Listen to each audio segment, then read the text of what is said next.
Here's your spoonful of courage for the day. I want to tell you a true story that I heard when I was in New Mexico this summer on vacation. The story of a man, his name is Mr. Bridges, and he was a guide and was up on a ranch with his dogs and was attacked by a bear. Now, apparently this bear was having a bad day, and he attacked Mr. Bridges, and they got in a tussle, and of course, what a mess. But anyway, the man shot the bear several times with his gun, and the bear latched onto his leg and clenched down on his leg and wouldn't let go. Well, fortunately, the man was able to kill the bear by shooting him in the head.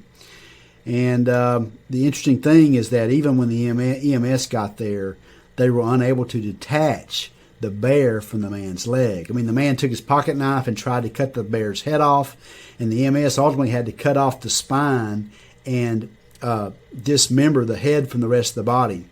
Mr. Bridges went to the emergency room, apparently, with the bear still clenched onto his leg.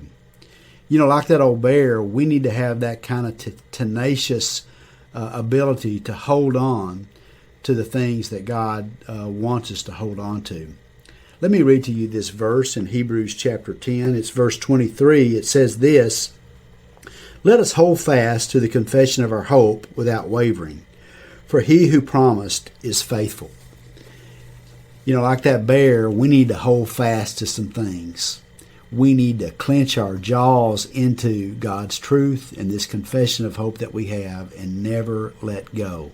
We're living in crazy, chaotic times, from the COVID-19 pandemic to riots to political unrest to, the uncertainty of really knowing what's real and what's unreal in the media these days. And I just want to help you to stay focused and realize that we need to hold fast to this confession of hope. We know that, as this verse says, God is faithful, and that He is going to work out His purposes not only in our life but in our world for His pleasure.